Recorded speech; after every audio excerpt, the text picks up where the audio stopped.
ഓ സഹോദരന്മാരെ, അഫ അമിനൂ അൻ തഅതിയഹും ഖാസിയത്തും മിൻ അദാബില്ലാഹ്, അല്ലാഹുവിന്റെ ശിക്ഷയാൽ അവരെ പൊതിയുന്ന വലിയ ശിക്ഷ. ആ വിശ്വാസമില്ലാതെ കർമ്മം ക്ലിയറാക്കാതെ പോകുന്ന ആളുകൾക്ക് അല്ലാഹുവിന് അതാ കൊണ്ടുവന്ന് പൊതിയുന്ന ശിക്ഷ വരുന്നത് അവർ നിർഭയരാകുന്നുണ്ടോ?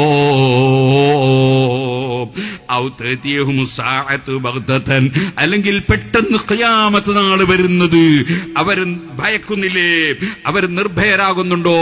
വഹും ലാ യശ്ഉറൂൻ, അവരറിയാതെ പെട്ടെന്ന് ഖിയാമത്ത് നാളായാലോ സുബ്ഹാനല്ലാഹ് മമ്മാതത്ത് വഖദ് ഖാമത്ത് ഖിയാമത്തുഹു, ഒരു മനുഷ്യൻ മരിച്ചാൽ അവന്റെ ഖിയാമം അതോടുകൂടി ആയി കഴിഞ്ഞു. ഇനി വലിയ ഖിയാമത്ത് മൊത്തത്തിലുള്ളത് വേറെ വരാനുണ്ട്. സുഹൃത്തുക്കളെ, പെട്ടെന്ന് റബ്ബിന്റെ ശിക്ഷ വരുന്നത് ആർക്കെങ്കിലും ഭയപ്പെടാതിരിക്കാൻ പറ്റുമോ? എന്റെ സഹോദരിമാരെ, സഹോദരന്മാരെ, വളരെ മോശമായി പോയി അന്തരീക്ഷം. ഞാനിപ്പോൾ അതിലേക്ക് കടക്കുന്നില്ല. മുസ്ലിം സഹോദരിമാർ എത്ര നല്ല മറവിലായിരുന്നു ജീവിച്ചിരുന്നത്. ഇപ്പോൾ നമ്മൾ കാണുന്ന ദുഃഖകരമായ അവസ്ഥകൾ എന്തൊക്കെയാണ്?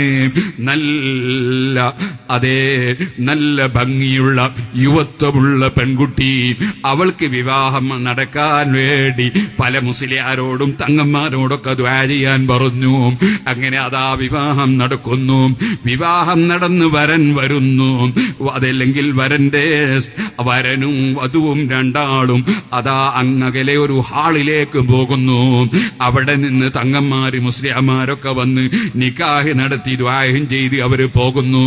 അവരെങ്ങിറങ്ങുമ്പോൾ ഈ യുവതിയായ പെണ്ണിനെ അലങ്കരിച്ച് അതാ സ്റ്റേജിലേക്ക് കയറ്റുന്നു. അവിടെ തന്നെ ആ യുവാവിനെയും കയറ്റുന്നു. സുഹൃത്തുക്കളും നാല് ഭാഗത്തും നിൽക്കുന്നു. അതിന്റെ പുറമെ ക്യാമറക്കാരും വന്ന് നിൽക്കുന്നു. അവിടെ സദസ്സിലുള്ളവരെല്ലാം നോക്കുന്നു.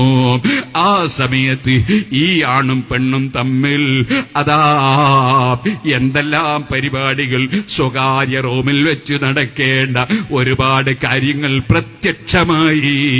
ശരിക്ക് കാളകളെപ്പോലെ, പോത്തുകളെപ്പോലെ, അല്ലെങ്കിൽ പൂവൻ കോഴിയെപ്പോലെ ഹയാ ഇല്ലാതെ സ്റ്റേജിൽ വെച്ച് പരസ്പരം കയ്യും പിടിച്ചുള്ള കറക്കവും, അതുപോലെ തന്നെ അതിനപ്പുറവും ഞാൻ ഓരോന്നും പറയുന്നില്ല.